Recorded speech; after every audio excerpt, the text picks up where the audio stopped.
Acidificar o alcalinizar.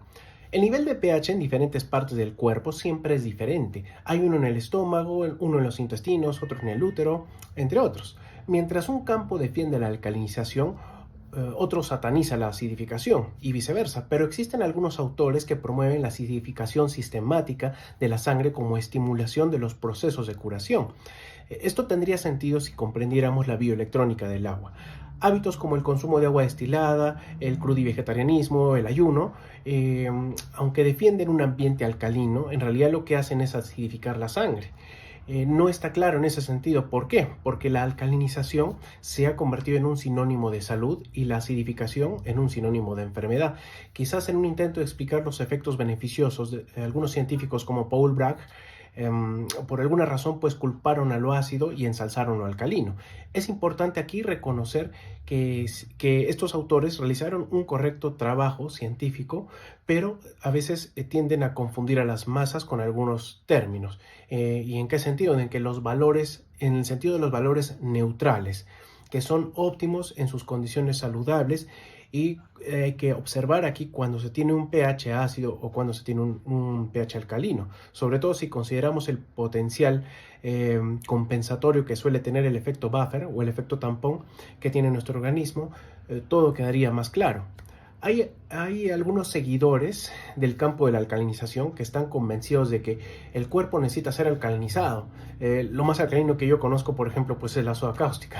Y también dicen que el ambiente ácido es destructivo, pero la piel es ácida en ese sentido por su pH. Comer frutas y verduras, frutas crudas, crea un ambiente alcalino en el cuerpo, pero fermentan y generan acidez a nivel de todo el tracto. Claro que esto genera un efecto compensatorio, un efecto tampón por su acidez. Entonces el problema es haber generado esta percepción de que lo ácido es enfermedad y que lo alcalino es salud. No hay mucho ruido ni propaganda por el nivel del campo de la acidificación, que como les comento existen tesis principales que dicen que la acidificación sistemática del cuerpo es la clave para la salud. Bien, pues seguro ellos conocían algunos parámetros de Claude Vincent, como son los factores redox, vinculado al factor de pH y el potencial de oxidación-reducción en los terrenos líquidos. La tesis del Alkaline Health System de los autores Peter Schurer y Joseph Lacomper proponen lo siguiente. Dicen que los procesos químicos básicos del cuerpo se manifiestan en la interacción de ácidos y álcalis, que ocurre a un ritmo cambiante en el cuerpo humano. Una persona con un pH sanguíneo normal de 7,35 es un ser alcalino. Si ponemos una tira reactiva en una masa de agua estancada, es decir, un agua que esté podrida, normalmente veremos un pH de 5 o menos. Y teniendo en cuenta esto, y cómo es que toda una línea de medicamentos famosa pues lanza al mercado constantemente toda una serie de productos con un nivel de pH de 5,5 y la llama neutral para la piel. Bien, pues es muy simple. La capa superior de la epidermis, es decir, las escamas de queratina o escamas reptiles fractales que tenemos todos, es ácida con un valor de pH de 5. En algunas enfermedades de la piel el nivel de acidez cambia. Por ejemplo, en las enfermedades fúngicas el pH aumenta a 6, en los eczemas a 6,5, en el acné suele ser el pH de 7, que son parámetros alcalinos. En estos casos, la alcalinización local del medio ambiente puede ser útil para normalizar el nivel de pH de 5,5 por la activación del efecto buffer, es decir, del efecto tampón. Por ejemplo, al aplicar bicarbonato de sodio en un grano, o si la piel ha sido sometida a una exfoliación, normalmente se genera a veces resequedad, entonces se genera una compensación acidificándola, que sería lo ideal. Si los fabricantes de los productos cosméticos utilizan el nivel de pH correcto, es decir, los parámetros que conocemos, que son del 1 al 14, tendrían que utilizar un pH neutro que sería 7. Esto conduciría ¿a qué? A la destrucción de ácidos orgánicos como el láctico, el cítrico, entre otros, formados como resultado de los procesos bioquímicos que ocurren en la epidermis, que normalmente tienen un pH de 5, y la capa del ácido hidrolipídico de la piel, que es la primera barrera de protección frente a los microorganismos, quedaría destruida por la sobreexposición a un pH tan alto. En ese sentido, eso sería en teoría.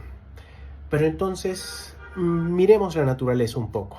El mayor problema actual se está considerando que es la sobreoxidación de los espacios verdes y de las tierras de cultivo debido a las lluvias ácidas.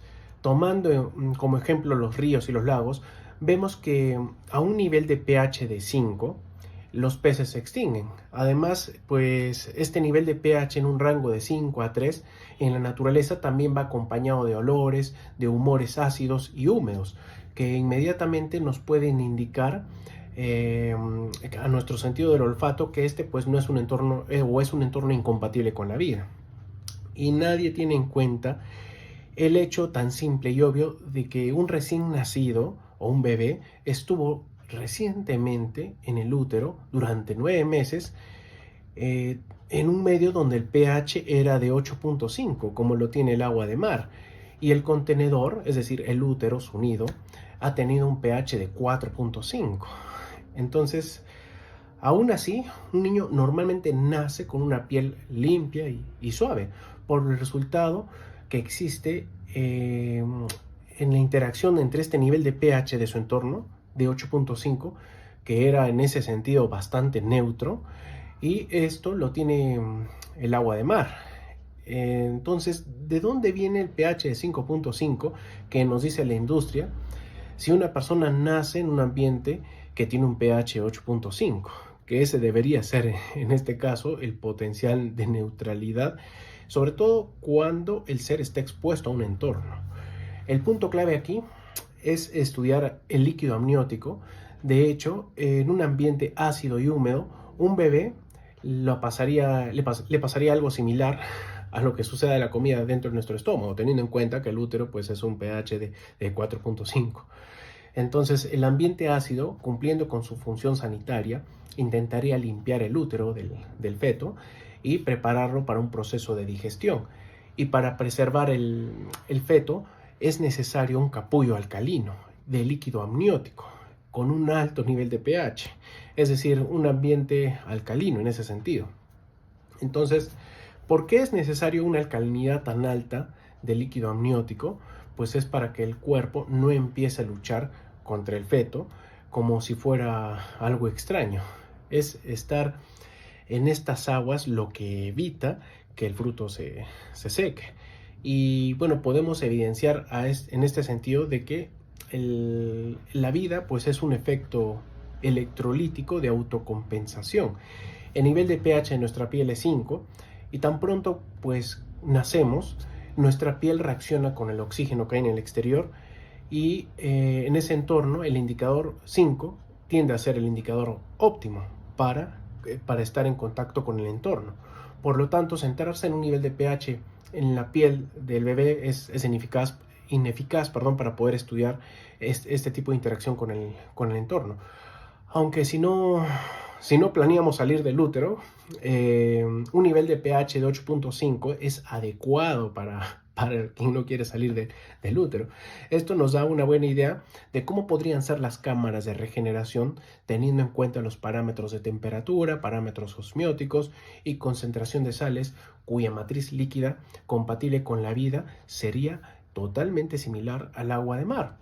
Y la alta acidez del pH de 5 de las membranas de la mucosa de los órganos femeninos es lo que realiza la función sanitaria. Las enfermedades comienzan cuando el ambiente cambia a alcalino en ese sentido, es decir, a partir del pH de 7.0 o también cuando se desequilibra hacia un medio más ácido. Y aquí volvemos a ver un ejemplo importante de esta dinámica de equilibrio. Hablando, por ejemplo, del esperma, que tiene un nivel de pH alto, es decir, de 7.2 a 8, que es una matriz, en este caso, alcalina. En un ambiente ácido, los espermatozoides lo que hacen es perder la motilidad y mueren. Si la acidez del líquido seminal llega a ser inferior de 6, los espermatozoides pierden completamente la capacidad de moverse y mueren. Por lo tanto, solo los más fuertes en ese sentido pues son los que llegan a la meta, y aquí es donde radica la verdadera lucha entre lo ácido y lo alcalino. Entonces, ¿qué tipo de criaturas somos? ¿Somos ácidas o alcalinas? Y si te concentras pues en el pH de la sangre, entonces eres un ser alcalino. Pero si te concentras en el pH de la piel, eres una criatura ácida. Y así.